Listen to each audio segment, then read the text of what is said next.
আব্রাহা নামে একজন বাচ্চা। এই বাচ্চা গত জুমায় আমি বলেছিলাম কাবা ঘরের সাথে হিংসা করে নতুন একটা কাবা ঘর সে তৈরি করেছিল। ইয়ামেনের মধ্যে যেই ঘরটা সে নির্মাণ করেছিল, ওই ঘরে মক্কার যারা ভক্তভোগী ছিল, যারা ভক্ত ছিল, এই সমস্ত একজন ব্যক্তি ওই কাবা ঘরে গিয়ে রাতের বেলায় পায়খানা করে দিয়েছিল। পায়খানা দেওয়ার কারণে সকাল বেলায় আব্রাহার মেজাজটা বড় করা হয়ে গেল। তিনি কাবা ঘরকে ধ্বংস করার জন্য প্রস্তুতি নিয়ে, হাতি বাহিনী নিয়ে, অনেকগুলো সৈন্য নিয়ে মক্কার দিকে আসতেছেন। যখন তিনি আসেন, আমার ভাইয়েরা, এখানে কয়েকটি কথা। মক্কার ওই সময়ের দায়িত্ব ছিল বিশ্বনবীর দাদা আব্দুল মুত্তালিবের কাছে। কার কাছে? আব্দুল মুত্তালিবের কাছে। কারণ তিনি ছিলেন কুরাইশ বংশের নেতা। কুরাইশ বংশের নেতা হওয়ার কারণে মক্কার দায়িত্বভার ছিল নবীজির চাচার কাছে, নবীজির দাদার কাছে। তো আব্রাহা আসলো কাবা ঘরকে ধ্বংস করার জন্য। আপনারা জানেন যে তিনি মক্কায় প্রবেশ করার আগেই গোয়েন্দা বাহিনী পাঠালেন যে যায়া মক্কার যারা দায়িত্বরত ব্যক্তি আছেন, সভাপতি যারা আছে, ওদেরকে বলো যে বাচ্চা আব্রাহা আসতেছে কাবা ঘরকে ধ্বংস করার জন্য। এর আগেই তিনি কয়েকটি জায়গায় বাধার সম্মুখীন হয়েছিলেন। কয়েক জায়গায় বাধার সম্মুখীন হয়েছিলেন। গোত্র একত্রিত হয়ে, গোত্র যারা আছে, গোত্র লিডার যারা ছিল, এরা একত্রিত হয়ে আব্রাহাকে বাধা দেওয়ার চেষ্টা করেছে। প্রতিবাদ কিন্তু হয়েছে। প্রতিবাদ হওয়ার পরেও তারা আব্রাহার কাছে হেরে গিয়েছে। গোত্র প্রধান যারা, তারা তাদের কাছে জিম্মি হয়ে গেছে। জিম্মি হয়ে তাদেরকে হত্যা করবে, এরকম একজন ব্যক্তিকে বলা হলো যে আমাকে হত্যা করবেন না, আমি আপনার কাছে সারেন্ডার করলাম। আপনি তো কাবার রাস্তা ছিলেন না, আপনি যদি আমাকে বাঁচিয়ে রাখেন তাহলে আমি আপনাকে কাবার রাস্তা দেখায় দিব।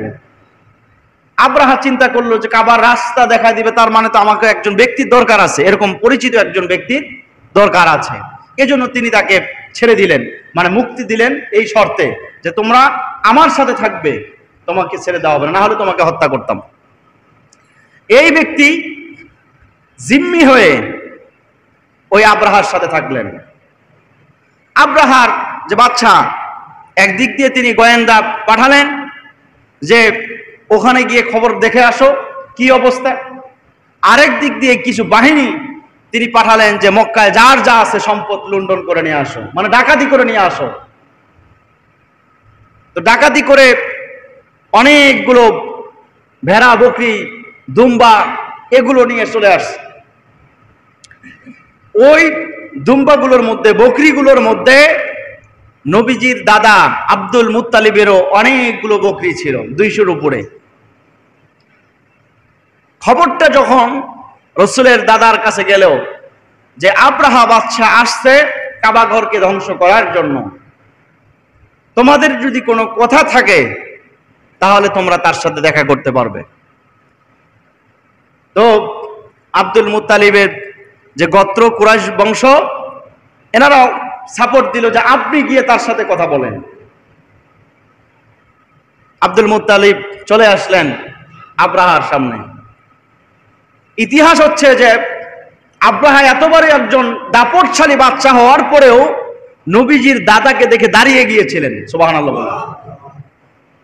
দাঁড়িয়ে গিয়েছিলেন, তার কারণটা হচ্ছে নবীজির দাদার নুরানি চেহারা, বডি ফিটনেস, সৌন্দর্য, পোশাকাদি এত পরিচ্ছন্ন, এরকম একটা ব্যক্তিকে দেখে তিনি মনের অজান্তেই দাঁড়িয়ে গেছেন। এখন আব্রাহা চিন্তা করছে যে তাকে বসতে দিব কোথায়। আমি যে সিংহাসনে দাঁড়িয়ে মানে বসেছিলাম, এই সিংহাসন যদি আমি ছেড়ে দেই তাহলে তো আমি তার চাইতে ছোট হয়ে গেলাম। আবার দ্বিতীয় আর কোনো সিংহাসন নাই, চেয়ার নাই যে আমি তাকে আমার আসনে বসতে দিব। শেষ পর্যন্ত তিনি চেয়ার ছেড়ে দুইজনে এক জায়গায় বসলেন। এটা হচ্ছে সম্মান। বিশ্বনবী সাল্লাল্লাহু আলাইহি সাল্লামের দাদা আব্দুল মুত্তালিব এক পর্যায়ে কথাবার্তা শুরু করলেন কথা বলতে গিয়ে তিনি আর কিছু আবদার করলেন না, শুধুমাত্র বাদশা আব্রাহাকে বললেন, বাদশা আব্রাহাকে বললেন যে তোমার কাছে আমার একটা দাবি, সেই দাবিটা হলো তুমি যে আমার বকরিগুলো নিয়ে চলে এসেছো, এই বকরিগুলো ছেড়ে দিতে হবে, বকরিগুলো আমাকে ফেরত দিতে হবে, আমার আর কোনো দাবি নাই। বাদশা বলল, আব্দুল মুত্তালিব, আমি প্রথমে মনে করেছিলাম তুমি অনেক বড় বুদ্ধিমান, এই জন্য তোমাকে দেখে আমি দাঁড়িয়ে গিয়েছিলাম, কিন্তু না, যেটা চিন্তা করেছিলাম সেটা না। বলছে কেন? বাদশা বললেন, আমি চিন্তা করেছিলাম সর্বপ্রথম তুমি আমার কাছে সিলিন্ডার হবে, তুমি বলবে কাবাঘর হচ্ছে আমাদের ইবাদতখানা, আপনি আমাদের কাবাঘরকে ধ্বংস করবেন না, বিনিময়ে যা চান আমরা তাই দিব, আপনাকে আমরা যা সম্মান দেওয়া লাগে তাই সম্মান দিব। কিন্তু মুত্তালিব, তুমি তো আমার কাছে এগুলো না আছে, তোমার সম্পদগুলো চাইলা, তুমি তো ভালো করে জানো আমি কাবাঘরকে ধ্বংস করে একবারে মিশিয়ে দেওয়ার জন্য এসেছি। ওই সময়ে আব্দুল মুত্তালিব তার জবাব দিলেন, উনি তো ভালো করে জানতেন যে তার সাথে যুদ্ধ করে আমরা পারবো না, এই জন্য যুদ্ধে তিনি জড়িত হন নাই। জড়িত না হয়ে বাচ্চাকে ডেকে বললেন, বাচ্চা, এই যে ছাগলগুলো আছে, এই ছাগলগুলো দুম্বাগুলোর মালিক হচ্ছে আমি, আর তুমি যে কাবাঘরকে ধ্বংস করতে যাবা, ওই কাবাঘরের মালিক হচ্ছেন স্বয়ং আল্লাহ। সুতরাং এই সম্পত্তিগুলো রক্ষা করার দায়িত্ব আমার, আর কাবাঘর রক্ষা করার দায়িত্ব হচ্ছেন আল্লাহ। আমার ভাইয়েরা, খুব জিনিসটা ছোট করে নিলেন তা না। যদি তার সাথে যুদ্ধ করার মতো পরিবেশ থাকতো তাহলে আব্দুল মুত্তালিব তার সাথে যুদ্ধ করত, যেহেতু তার সাথে যুদ্ধ করার মতো প্রস্তুতি নাই, এই জন্য তার সাথে যুদ্ধ না করে তিনি সোজা চলে গেলেন কাবার দিকে। কাবায় গিয়ে কাবার যে প্রধান দরজা, যেই দরজায় হাত দিয়ে দোয়া করলে আল্লাহ তাআলা দোয়া কবুল করেন, ওই দরজার চৌকাটে হাত দিয়া কাবার মালিককে বললেন, আল্লাহ, তোমার ঘর আমরা অপারগ, তোমার ঘরকে আমরা রক্ষা করতে পারবো না। আব্রাহার আসছে বাদশা এই কাবা ঘরকে ধ্বংস করার জন্য, আমরা তার সাথে পারবো না।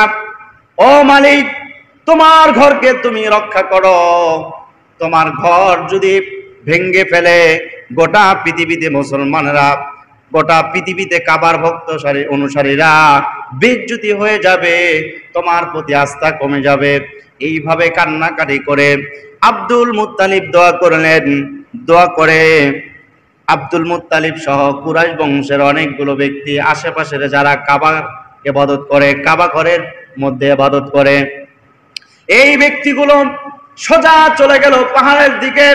তাদের একটা ধারণা ছিল কাবা ঘর যদি আল্লাহ হেফাজত করে তাহলে নিঃসন্দেহে আল্লাহর ফেরেশতার মাধ্যমে কাবা ঘরকে হেফাজত করবে, আর ওই বাদশার যতগুলো অনুসারী আছে, ভক্তবৃন্দ আছে, তাদের উপরে আল্লাহ তাআলা গজব নাজিল করবেন। যদি গজব নাজিল করেন, ওই জায়গার মধ্যেও যদি আমরা থাকি, এই গজবের সাথে আমরাও ধ্বংস হয়ে যাব। আমার ভাইরা, গজবের সিস্টেমটা হচ্ছে এরকম, কোন ব্যক্তির কারণে যদি আল্লাহ তাআলা কোন সম্প্রদায়কে গজব দেয়, কোন এলাকায় যদি গজব দেয়, ওখানে যদি আমার মতো হুজুরের বাড়িও থাকে, বলেন তো দেখি রক্ষা পাবে নাকি? ঘূর্ণিঝড় যখন উঠবে তখন ইমাম সাহেব আর মুয়াজ্জিন সাহেবের বাড়িটা ঠিক রেখে সকলের বাড়ি তছনছ করে, এরকম হয়? হয় না।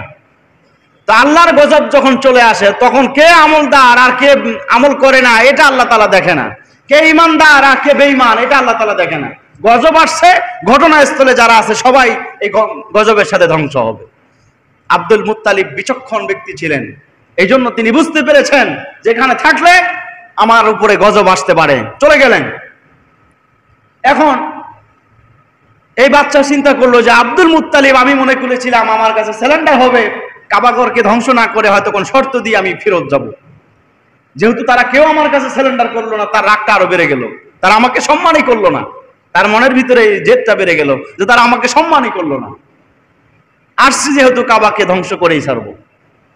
এই জন্য হস্তি বাহিনী নিয়ে যাচ্ছেন। ওই যে ব্যক্তিকে এর আগে জিম্মি করেছিলেন, এই জিম্মিদার এই যে ব্যক্তিটা, জিম্মিকৃত ব্যক্তি ওখান থেকে দাঁড়ালেন। দাঁড়ানোর পরে বাদশার যে হাতিটা ছিল, এই হাতির কানটা ধরলেন। শয়ন অবস্থায় ছিল, হাতির কানটা ধরে কানের কাছে গিয়ে বললেন, যদি তুমি কাবা ঘর ধ্বংস করতে যাও খবরদার, তাহলে তোমার ধ্বংস অনিবার্য। আর যদি তুমি সুস্থভাবে ফেরত যেতে চাও তাহলে তুমি সোজা ফিরে যাও। এই কথাটা হাতি শুনলেন, পশু একটা জন্তু, দেখেন এই কথাটা কান ধরে বললেন, খবরদার যদি তুমি কাবাকে ধ্বংস করার জন্য যাও তাহলে তোমার ধ্বংস অনিবার্য, তুমি এখান থেকে উঠতে পারবে না। এখন বাদশার যে হাতি আর সাধারণ সৈন্যদের যে হাতি, এই যে হাতি কি এক সমান সাজগোজ নাকি? এই হাতি সবচেয়ে যে তেজস্ববান এবং সৌন্দর্য সাজানো একটা হাতি। এই হাতির যখন দাঁড় করাবেন, শুয়ে আছেন, হাতি আর দাঁড়ায় না, হাতি দাঁড়ায় না। তাফসীরের মধ্যে আসছে যে হাতিটার উপরে এত নির্যাতন করা হয়েছে, মাথায় মানে পাথর দিয়ে আঘাত করা হয়েছে, তারপরও হাতি দাঁড়ায় না।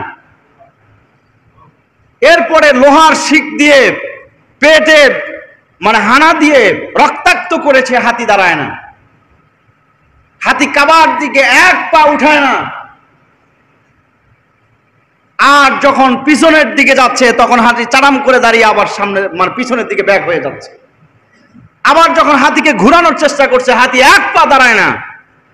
একটা পশু হয়ে যদি আল্লাহর সাথে আল্লাহর ঘরকে সম্মান করে যদি সামনের দিকে এগোতে না পারে, আর বাংলাদেশে কিছু এই পশুর চাইতে নিকৃষ্ট, তারা আলেমদের বিরোধিতা করে, তারা মসজিদের বিরোধিতা করে, তারা কোরআনের বিরোধিতা করে, এই হাতির চাইতেও তারা নিকৃষ্ট। কথা বলুন ঠিক কিনা? প্রিয় উপস্থিতি, হাতি আর যায় না, ফিরলেন না। এই হাতি যখন সামনের দিকে এগোতে পারলেন না, তখন যারা সৈন্য ছিল তারা সামনের দিকে আগাইতে শুরু করলো। আল্লাহ তাআলা আসমান থেকে গজব নাজিল করলেন। আল্লাহ তাআলা যদি কাউকে ধ্বংস করেন তাহলে বড় জিনিসের প্রয়োজন। পৃথিবীতে আল্লাহ তাআলা বড় জিনিস দিয়ে কাউকে ধ্বংস করে নাই, করেছে? করে নাই।